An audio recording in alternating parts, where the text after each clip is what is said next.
Há um texto aqui em Lucas, acerca do qual eu já não falo há muitos anos.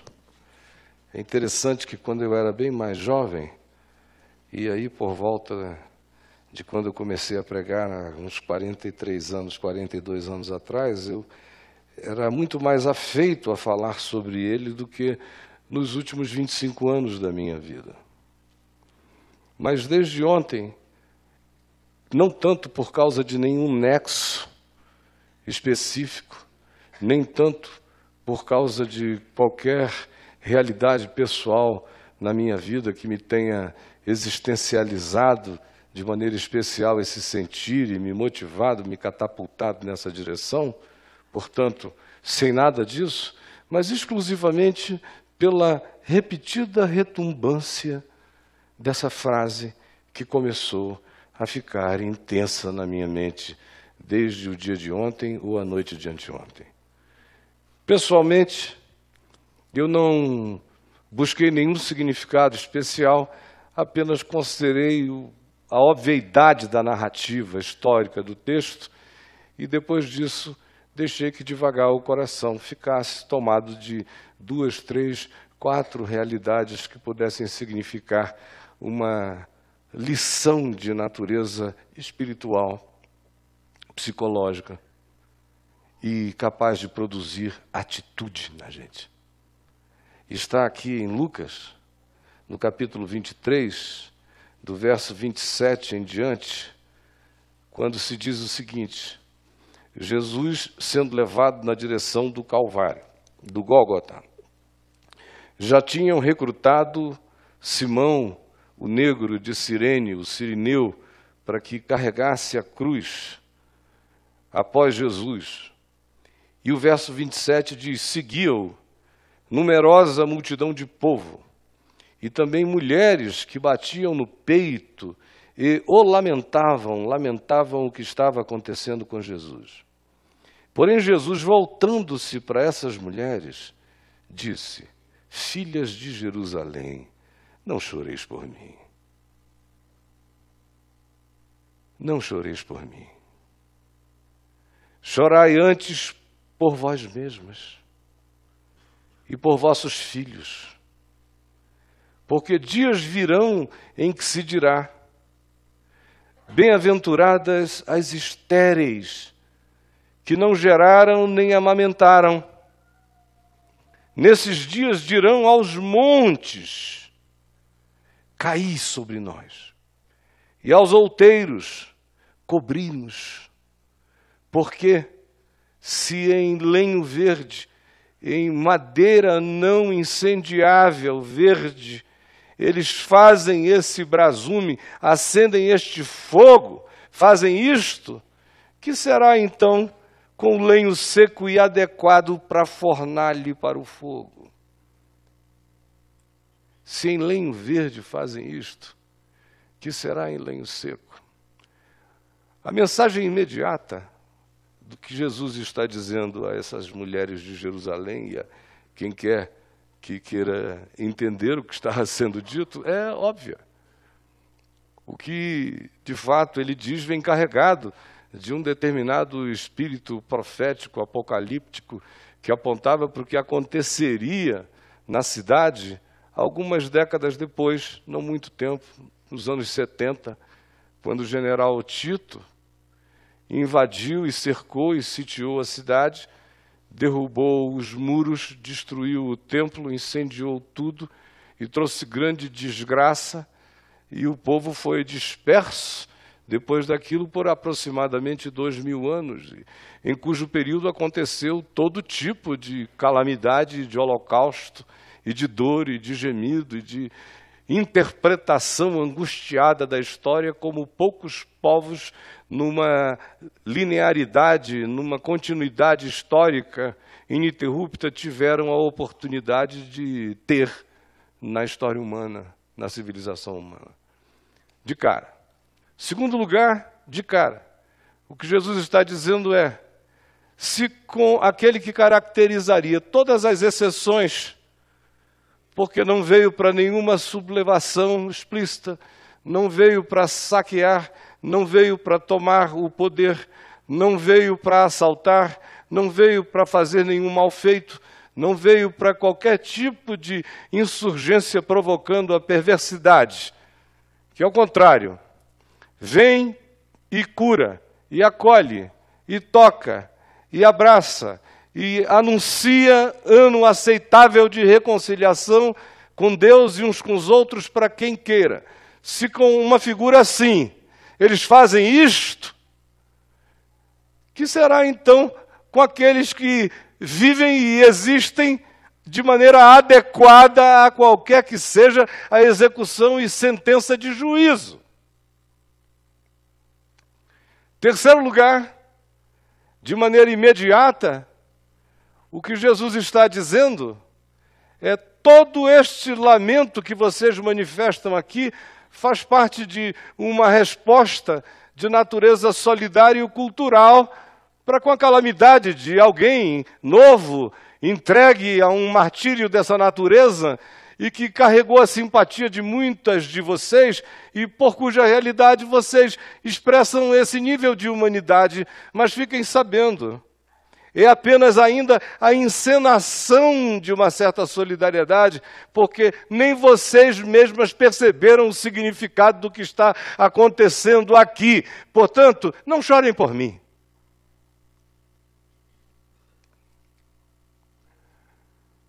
E se preparem, porque virão dias onde a ordem do significado, até das bem-aventuranças da vida, será invertida.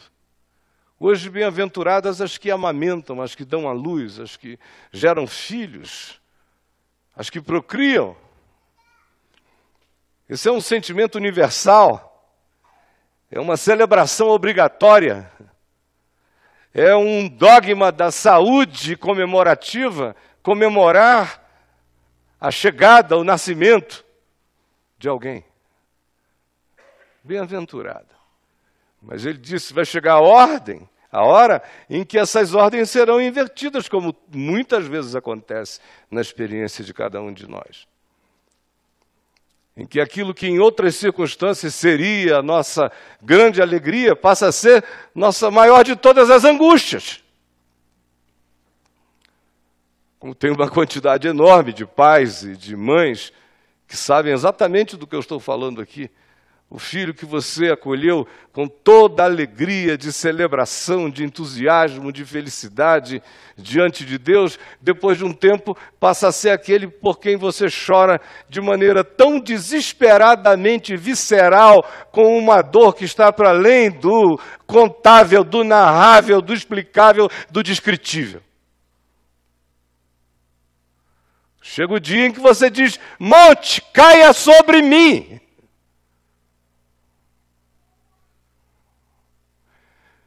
Pela mesma coisa. O pessoal casado aqui já viveu esse dia muitas vezes. Especialmente alguns que se separaram, e aqui entre nós é no mínimo a metade, ou a maioria. O dia da chegada da união é gozo, o nome do negócio é lua de mel. Mas às vezes a mesma pessoa, os mesmos protagonistas dessa alegria, são aqueles que mais adiante vêm a dizer, montes, caí sobre nós, porque a gente não suporta mais. Ó Deus, me sepulta, mas me tira daqui. Isso de modo chato e direto. Agora, o que eu quero falar com você são sobre 3 ou 4 outras coisinhas que podem ter a ver com atitudes espirituais e de fé que você possa decidir tomar hoje, à luz dessa ambientação que eu acabei de descrever nesse cenário relativo ao Evangelho. Olha aqui para mim. Eu fico muito impressionado com essa frase, e ela me dá um tranco toda vez que em mim ela retumba. Não choreis por mim. Se você considera que quem está dizendo isso é Jesus, E se você vai adiante e crê que Deus estava em Cristo, essa afirmação, esse mandamento, fica mais forte ainda. Não choreis por mim. É extraordinária essa ideia de um Deus que diz para você não chorar por Ele. Não chore por mim.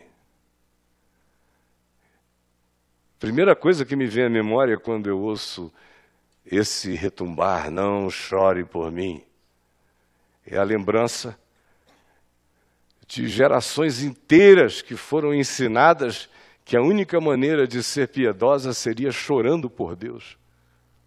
Alguns de vocês não pegaram essa época, já nasceram depois. Mas alguns aqui viveram a época em que uma reunião como essa aqui, por exemplo, não seria boa se nós não chorássemos muito por Deus. Eu tinha que chorar por Deus. Vocês lembram? Alguns participaram. Tem alguns que ainda participam de espiritualidades que só são validadas se você chorar por Deus. Porque Deus gosta que se chore por Ele. É um Deus muito dodói. Esse que adora quando as filhas de Jerusalém choram por Ele. Dor por Deus, o que você está sentindo? Dor por Deus. Por quê? Porque ninguém obedece a Ele. Muita dor por Deus. Quantas vezes eu já ouvi o pessoal, eu fico imaginando o coraçãozinho de Jesus sofrendo tanto. Com esses jovens da igreja, ainda era nesse nível. Não era nem pela humanidade, é por esses jovens da igreja. O reducionismo emocional desse chorar por Deus é patético. Porque quem chora por Deus não chora por ninguém.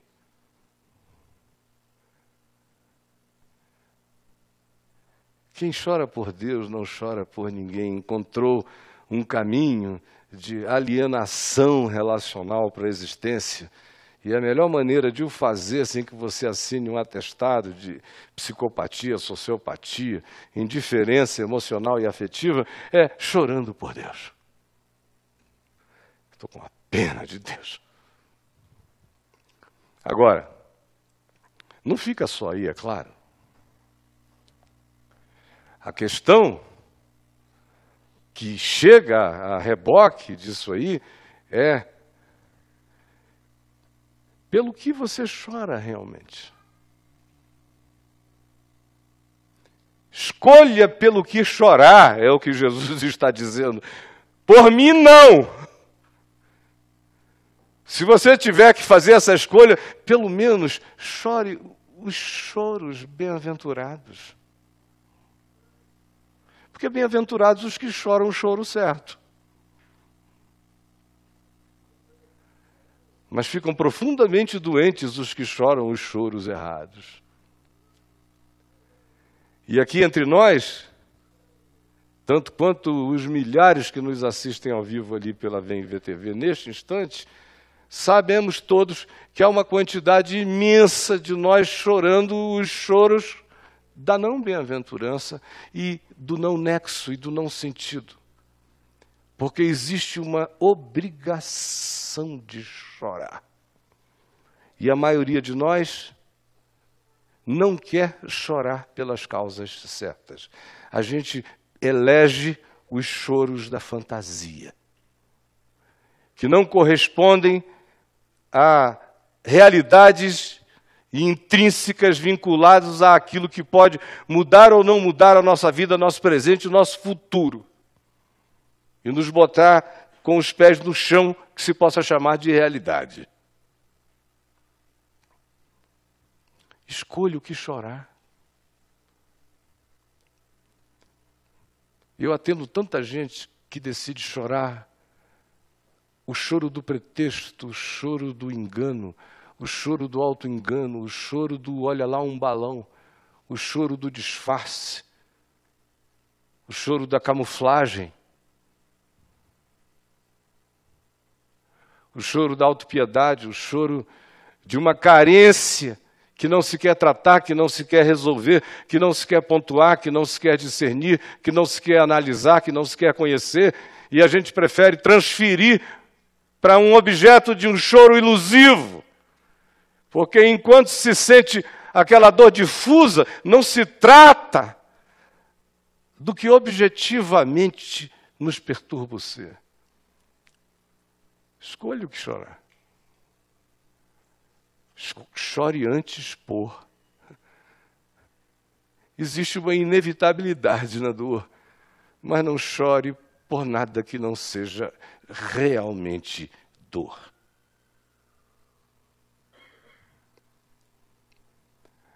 A outra coisa que fica implícita em tudo quanto Jesus aqui diz tem a ver com o fato de que todas as gerações têm que discernir o tema verdadeiro da sua dor e do seu choro. Não choreis por mim, choreis antes por vós outras, pelos vossos filhos, pois em verdade eu vos digo que dias virão. Há uma atualização de significados. Eu não tenho que chorar dores de antepassados, não tenho que herdar e carregar legados de dores que eu não entendi, não discerni, não conheço, e vivê-las não me muda, não me altera, só me adoece, só me faz cínico e insensível, ou distante de discernir aquilo que, em sendo percebido, me fará tomar posições que possam, pelo menos com realidade, dizer: montes caiam sobre mim. Mas fazer isso olhando e contemplando o significado do enfrentamento certo, não em meio à fantasia de construções nas quais vivemos o tempo todo, elegendo dores que não doem em nós, que foram apenas aquisições que nós fizemos para continuarmos camuflando e produzindo distrações. A outra coisa que vem implícita nessa fala de Jesus é que eu e você não temos que ter vergonha de nenhum dia, por mais pesado que ele seja na nossa vida. Porque dias virão. Com certeza dias virão. Dias virão. Para todo mundo. Alguém aqui tem ilusão de que vai passar pela existência sem esses dias que virão? Cada um de nós vem com a cara que vem. Guarde sua energia para os dias que virão. Há um dispêndio de energia, de força, de resiliência, de resistência, doando emoção, sentimento, dor, angústia, para o que não é a sua dor. É apenas a sua eleição, é apenas o seu disfarce. É apenas a camuflagem da sua carência apresentada, só isto. Dias virão. E nenhum de nós tem que se escandalizar de nenhum dia que chegue. Olhe bem para mim. Você pode ter vindo de casa até aqui dizendo: poxa, pelo amor de Deus, cara. Fui lá ouvir o Caio no Teatro Universo, levei um cacete desse pela frente, uma convocação à cura pelo tratar real da própria dor. Será que não tinha nada melhor? Não! Não tem nada melhor do que ficar preparado para não se escandalizar de dor nenhuma, de dia nenhum na vida. Nada é melhor do que isso. Nada.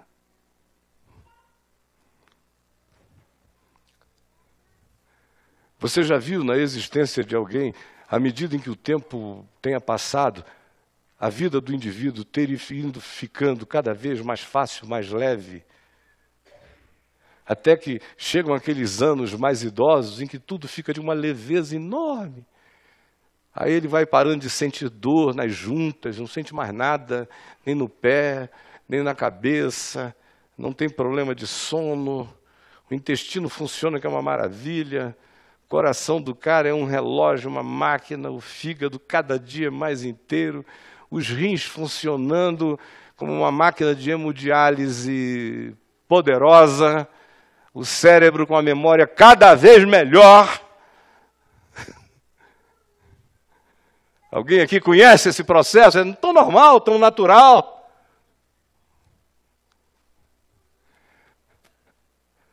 Todo mundo aqui não conhece esse processo, porque não é assim que é. Mas, idioticamente falando, todo mundo vive como se assim fosse. Para ir ficando escandalizado, quando Jesus diz, não chora por mim não, reúne toda a força para viver a tua vida. Porque dias virão. Vieram sobre todos antes, vieram sobre os nossos pais, estão vindo todo dia à nossa volta. Eu, pelo menos, não faço outra coisa na vida a não ser lidar com essa constatação cotidianamente há muito tempo. Sem chance de me evadir dela. Ou de fazer de conta que não é assim. Então não se escandalize de nada, pelo amor de Deus. Dias virão. O que é provavelmente, dentre outras coisas que se poderia dizer, a última que eu particularmente quero deixar com você, é essa decisão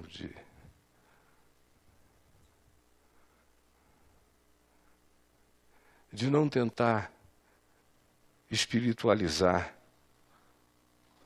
o que está acontecendo com você em nenhuma direção. Não chore por mim. É a palavra de Cristo. É a palavra de Jesus.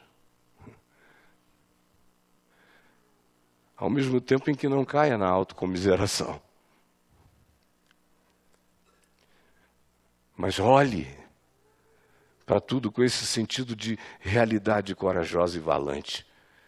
Porque é inevitável que chegue e que venha na vida de qualquer um de nós.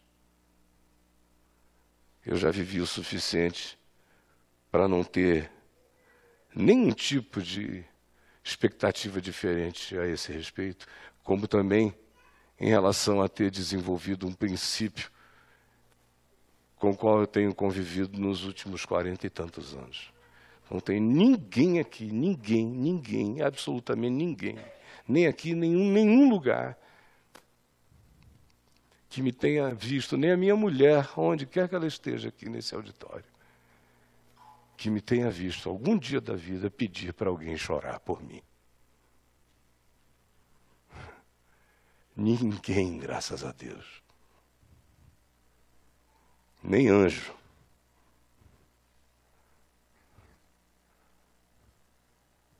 Não peça para ninguém chorar por você.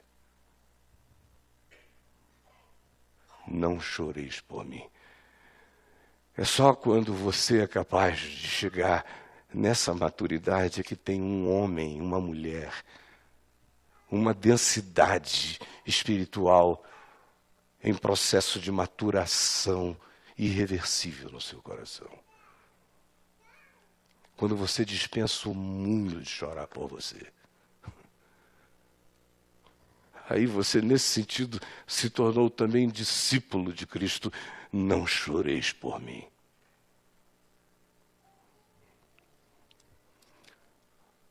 Uma das grandes necessidades dos que estão presentes aqui é ter gente chorando por si. É ou não é verdade? Tem gente que rompe relações porque a pessoa não chorou por você. Diz que meu pai não me ama, não chorou bastante.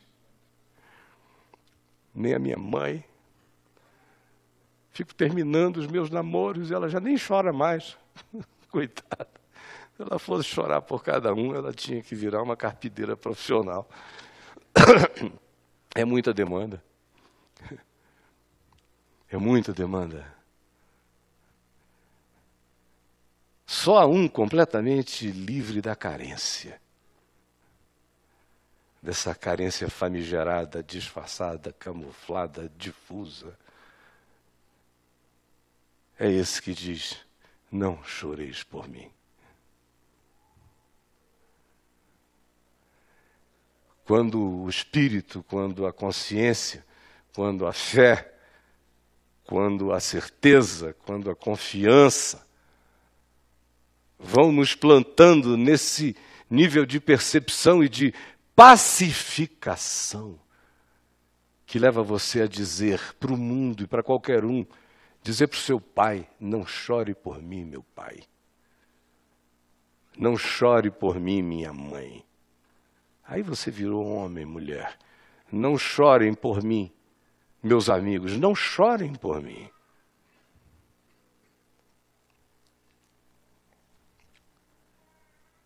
Enquanto isso não for uma convicção, não for só um ensaio, mas uma segurança pacificada mesmo, você vai ser apenas uma vítima dessa necessidade da piedade, do choro, da troca, do pranto, do vício, das relações de barganha afetiva, emocional, quem chora por quem, ou não chora, quem botou mais ou não botou mais. Não choreis por mim. Não choreis por mim. Vamos ficar em pé.